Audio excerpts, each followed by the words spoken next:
what would be like a very simple action point? And, we went through a couple in the conversation, but something very simple that every entrepreneur can do today, to move that needle forward with their processes, with their business, with their thing.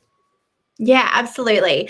I think in regards to organization and structure, it's very important to have a structure in your week. So I think by even going through your calendar for that week and writing down everything you're doing, you can then look at how you are spending your time and what you are actually spending your time on and what you're spending most of your time on, because you could even get started straight away of outsourcing one particular area of your week. If you needed to. And there are executive assistants that work part-time, or flexible as well. So it's not like you have to hire somebody full-time to start with, but you might find one part of what you're doing, like your calendar management or your admin tasks, that you might want to get somebody else to do.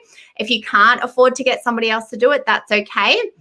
What I would then recommend is when you're looking through your week and your day, think about your most productive time of day. This is really important because I think what we generally do if we're solopreneurs or we're, running a very lean team is we just run. We just run through our days. We just put out fires everywhere and we're just trying to just get everything done that we need to get done. And that's not always the most productive way to do things, because then what we tend to do is in our most productive time of day, when we should be doing something that's, going to really use all our brain power, we might just be answering emails and things like that. So I would take it a step back and think about your day. And as you're going through your day, when is your most energy, like when is your energy levels the highest?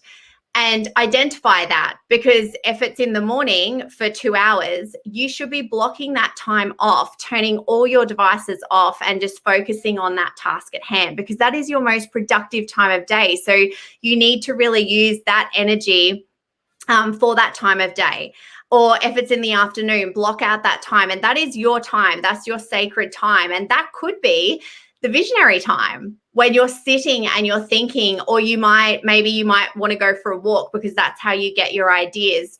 Because otherwise we generally do get bogged down in just the tactical and just putting out fires all day. So I think the first thing is really getting your most productive time of day just in place and blocking that out in your calendar and using it in the correct way. I think that would be a really great place to start in moving the needle forward.